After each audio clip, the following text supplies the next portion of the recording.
The Hyundai Ioniq 5 has been updated for 2025, but it's frankly a little hard to tell. Now, the bumpers have been changed a bit. There are new wheels. Spoiler, it's been redesigned. You can now get roof rails, and there is a rear wiper. Yay! Really, it's easier to tell the changes inside. Now, I will get to those. But for now, the bigger news is that there's an all-new version of the Ioniq 5. That, the XRT.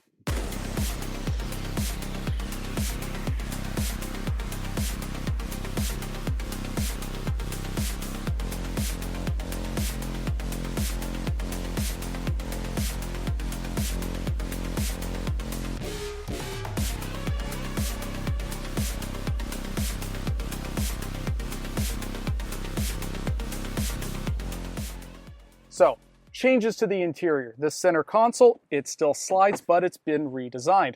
There's a new, grippier wireless charger, and then get this, a new car in 2025 with more physical buttons. Go figure, owners of this car, as well as car reviewers, did not like the fact that this was one of the only Hyundais that had its seat controls, as well as the heated steering wheel, some parking controls in this touch area. Wasn't very good. So now they've been ejected, they're here, they're easier to use, and then the actual climate controls are simpler, it's easier to find things, win-win. So the design is basically the same. There's a new steering wheel, does have the next generation Hyundai tech interface. The instruments have been redesigned so that the speedometer and the range are no longer hidden behind the wheel rim. That's a win. It has over-the-air updates and now comes standard with wireless Apple CarPlay and Android Auto so that your phone no longer has to be abandoned all the way down here.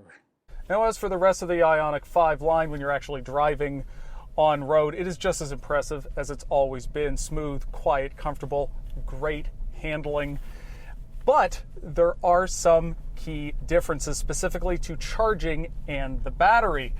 The Ioniq 5, other than the N, now comes with NACS charging, which means it can charge at Tesla superchargers. But it still comes with a CCS charging adapter, so if you already have one of those at home, you don't need to rip it out of the wall and get a new charger.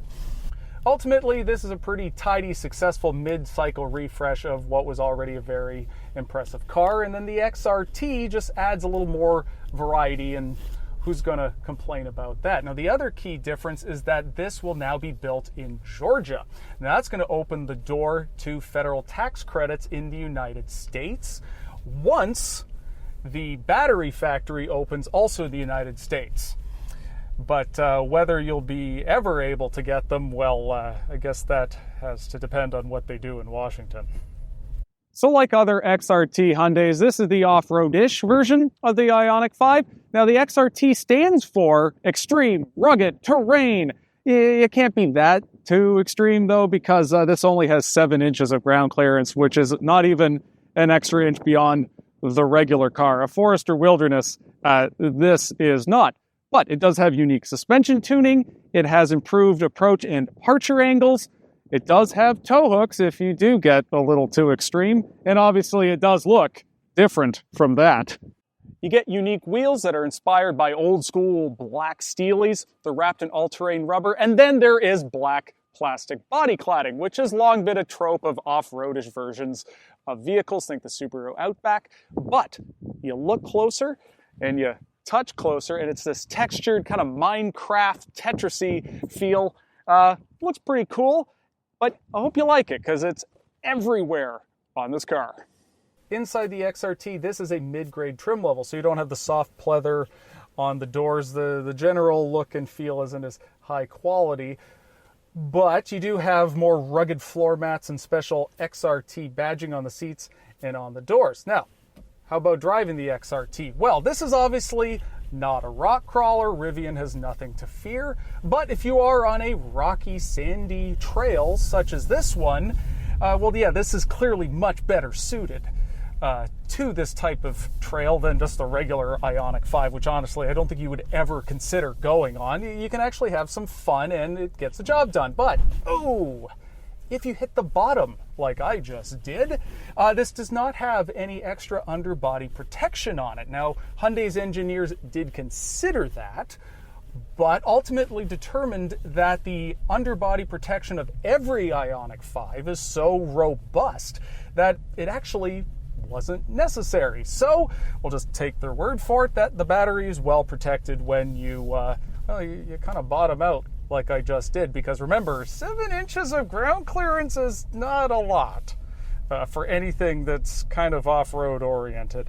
So while you can have a bit of fun on a trail like this, and you do have more capability than the Ioniq 5, well, you can only get too extreme.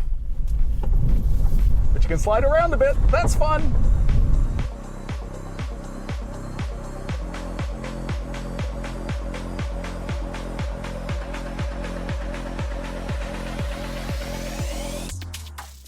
Now, both available batteries do have increased capacity as well. The base battery goes from 58 to 63 kilowatt hours, which works out to an increase of 25 miles or 40 kilometers. Now, the long-range battery that's in most trim levels, including the XRT, goes from 77.4 to 84 kilowatt hours. Now, the gains actually depend on the drivetrain as well as the trim level. So you're looking at between 9 and 30 miles more, or 15 and 48 kilometers, except for the XRT, which actually has 1 fewer mile than the old minimum with the long-range battery, 259 miles. Why? Well, there are no free lunches in this world, and adding ground clearance as well as all-terrain tires, they do not help you in terms of range.